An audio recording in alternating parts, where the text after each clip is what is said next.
இன்றைய இனிய நாளில் பகுதி 3ஆக சிவனைப் போல் கொடுப்பாரும் இல்லை கெடுப்பாரும் இல்லை என்பது பற்றிய விவரங்களை பார்ப்போம். கெடுப்பாரும் இல்லை இந்த இந்த சொல்லிற்கான விளக்கத்தில் பார்க்கும் பொழுது, பஸ்மாசுரன் அவர் கதையை நீங்கள் அறியலாம். வரம் தான் யார் தலையில் கை வைத்தாலும் அவர்கள் அழிந்துவிட வேண்டும் என்ற ஒரு வரத்தை வாங்கியிருப்பார். அப்பொழுது அந்த பஸ்மாசுரன் சிவபெருமான் இருந்தால்தானே மற்ற எல்லாத்தையும் காப்பாற்றி விடுவார், அவரையும் அழித்து விடுவோம் என்று சிவபெருமான் தலையில் கை வைக்க போவார்.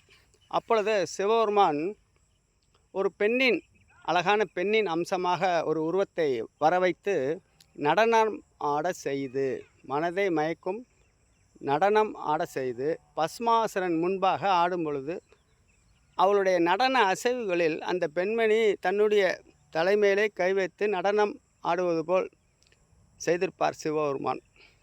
அப்பொழுது அந்த பஸ்மாசுரன் தன்னுடைய சுய அறிவை மறந்து அவனும் தன்னுடைய தலையிலே கை வைத்து கொண்டு அழிந்து போயிருப்பான்.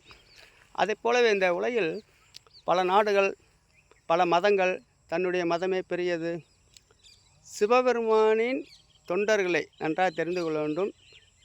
ஆச்சாரம் அனுஷ்டானம் உள்ள இந்திய பண்பாட்டில் உள்ள கடவுளர்களை தரக்குறைவாக இழிவாக பேசி மதங்களை மாற்றியிருப்பார்கள். இது தொடர்ந்து நடந்திருக்கும். இதனுடைய முக்கியமான கோடீஸ்வரர்கள் இந்தியாவிற்கு வெளியே உள்ள நம்பர் 1 டெவலப்டு கண்ட்ரிஸ் என்று சொல்லக்கூடிய வல்லரசுகளில் இருப்பார்கள்.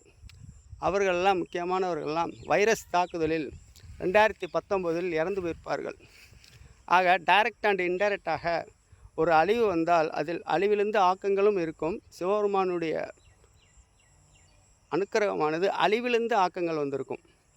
அதன் மூலம் பலர் இறந்திருப்பார்கள். அதனால் கெடுப்பாரும் இல்லை, தன்னுடைய மக்களை காப்பாற்ற வேண்டும், கடவுள் ஒருவரே என்ற கண்ணோட்டத்தில் உலக மக்கள் அனைவருமே கடவுள் ஒரே அன்பாக தான் நேசிப்பார். இதை நாம் தெரிந்து கொள்ள வேண்டும். இனம், மதம், மொழி, நாடு இவைகளுக்கு அப்பாற்பட்டவர் கடவுள். ஆக சுயநலத்தோடு பண பலத்தால் அதிகாரம் செலுத்தும் பொழுது கடவுள் தன்னுடைய அழிவிலிருந்து ஆக்கங்களை ஆன்ம பலத்தால் செய்கிறார் என்பதை நாம் புரிந்து கொள்ள வேண்டும். அடுத்தடுத்து பார்ப்போம். ஆக அடுத்த தலைப்பில் பார்ப்போம்.